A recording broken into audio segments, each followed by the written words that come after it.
नमस्कार दोस्तों, मैं हूं वंदना भारती और आप देख रहे हैं कमोडिटी इनसाइट्स। ये है इवनिंग एडिशन और इंडियन मार्केट 5 बजे यहाँ पे खुल चुकी है। रिएक्शंस यहाँ पे आ चुके हैं। इंटरनेशनल मार्केट में गोल्ड का एक अपसाइड हम लोगों ने ऑलरेडी आता हुआ देखा था।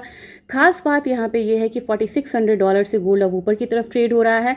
काफ़ी ज़्यादा एक रिकवरी जो है वो देखने को मिली है, लेकिन अगला मतलब कि जो स्टेप होगा, जो अगला रेजिस्टेंस होगा वो $4800 का है। तो आपको स्टेप वाइज चलना होगा।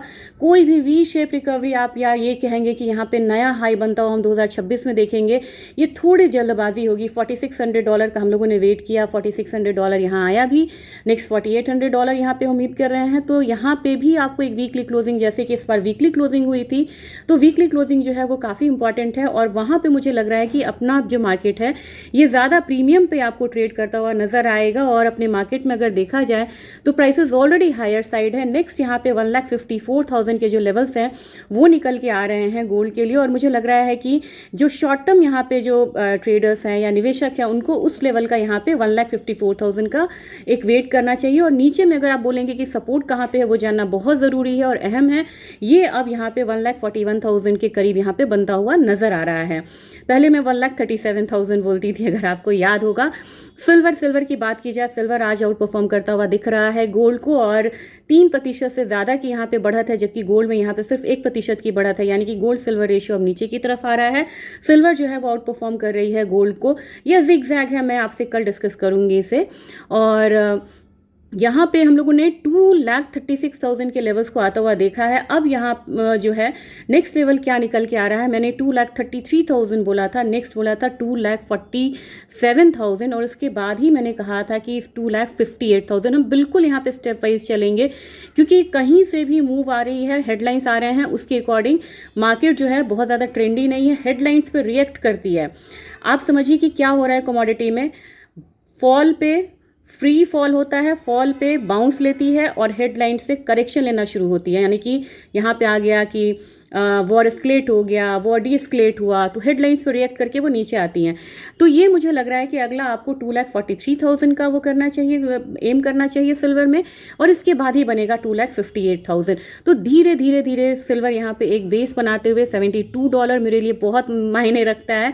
$72 के ऊपर ट्रेड हो रही है ये कमोडिटी। $72 के बाद $78 वाला एक रेंज हम आता हुआ देख सकते हैं। और अब हम कह सकते हैं कि सिल्वर ने एक $60, $58 वर्स्ट साइड, आप बोलते हैं कि आपने कहा आया नहीं, मैं सपोर्ट बोलती हूँ कि किसी भी तरह के करेक्शंस में वो चीज़ पैनिक में वो लेवल आ सकता है, वो आप पैनिक में वो सपोर्ट को मान के चलिए। और अप साइड में यहाँ पे मुझे लग रहा है कि एक बारी यहाँ पे $82 से $90 की तरफ हम बढ़ेंगे, लेकिन इसमें टाइम लगेगा, ये लंबा टाइम फ्रेम लेगा। तो अब यहाँ पे ऑयल की बात करनी ज़रूरी है। ऑयल ने ऑलरेडी यहाँ पे 105 वाला लेवल जो है नियर उसके टच किया। आज थोड़ा सा कूल ऑफ नज़र आ रहा है 9731 के करीब, यानी कि 74 पॉइंट्स डाउन है। फिर से मैं यही बात बोलना चाहूँगी कि 9400 से लेके 9500 एक सपोर्ट होगा। ऑयल जो है ये आउट ऑफ वुड्स नहीं है, यानी कि परेशानी से बाहर नहीं है, अभी भी यहाँ पे हमले हो रहे हैं। तो मेरे ख्याल से लोअर लेवल पे करेक्शन पे यहाँ पे बाय करने की स्ट्रैटेजी ही ऑयल में फ़िलहाल होनी चाहिए। लेकिन नेचुरल गैस में अच्छी बात यह है कि नेचुरल गैस यहाँ पे अब बढ़ता हुआ दिख रहा है और 281 के करीब है। नेचुरल गैस में 1 डे अप 1 डे डाउन ये स्ट्रैटेजीज यहाँ पे चल रही है। एक दिन अपसाइड आता है, एक दिन डाउन साइड आता है, और बिल्कुल रेंज को वो मेंटेन करके चल रहा है। तो धीरे धीरे ही यहाँ पे एक अपसाइड देखने को मिलेगा। एल्यूमिनियम में 355 का लेवल है, मुझे 361 तो पहला लग रहा है, लेकिन 380 मुझे लग रहा है कि इस रैली में एल्यूमिनियम को टच करना चाहिए। जिंक में 316 से लेके 317 वाला रेंज है, 321 तक मुझे लग रहा है कि जिंक आते हुए नजर आएगा। कॉपर जो है 1157 है, ये भी कुछ पॉइंट्स अप है।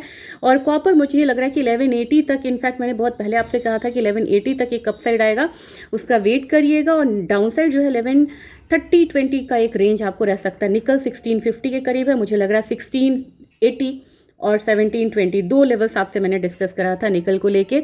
और आप कहेंगे कि अचानक से बेस मेटल में ऐसा क्या आ गया कि एकदम से रैली आ रही है। चाइना का डेटा अच्छा आया है, इसको ध्यान में रखिएगा। चाइना का डेटा यहाँ पे आया है अच्छा, 50 से ऊपर इसका PMI है, तो वो एक पॉजिटिव संकेत है। और चाइना, जब बेस मेटल की बात होती है तो बहुत इंपॉर्टेंट होता है, क्योंकि China 40-50% consumer, producer, exporter, importer, इन चारों में से कोई भी रोल उसका हो सकता है, मैन्युफैक्चर। तो चाइना का PMI डेटा अच्छा आना, यानी कि बेस मेटल और क्रूड के लिए अच्छा होना। तो क्रूड तो अभी बिल्कुल उससे अलग ट्रेड हो रहा है, लेकिन बेस मेटल पे इसका इम्पैक्ट जो है वो ऑलरेडी है। कल मैं आपसे अपडेट करूंगी, मैंने डॉलर इंडेक्स को बहुत ज़्यादा कवर नहीं किया है, तो डॉलर इंडेक्स को कवर करेंगे। 7:30 आपको डेटा आएगा यूएस का, बिल्कुल ध्यान देके रखिएगा। कंज्यूमर कॉन्फिडेंस है और वो थोड़ा सा मतलब कि लोअर साइड यहाँ पे आने वाला है। गोल्ड जॉब ओपनिंग है वो भी थोड़ा लोअर साइड है। अगर ये दोनों ऐसा आता है तो आपको गोल्ड में और मतलब जो एक अपसाइड है वो देखने को मिलेगा। और लेवल्स अगर आपको सूट करता है, लेवल्स मतलब आप इससे मतलब फ़ायदा होता है, तो कमेंट सेक्शन में ज़रूर लिखिएगा क्या और ऐड कर सकते हैं, ये भी आप यहाँ पर लिख सकते हैं। जितना संभव होगा मैं करूँगी। और वीडियो अगर अच्छा लगा तो इसे एक बार लाइक करिएगा, सब्सक्राइब करिएगा और हाई बटन मिले तो हाई बटन ज़रूर दबाइएगा। Thank you.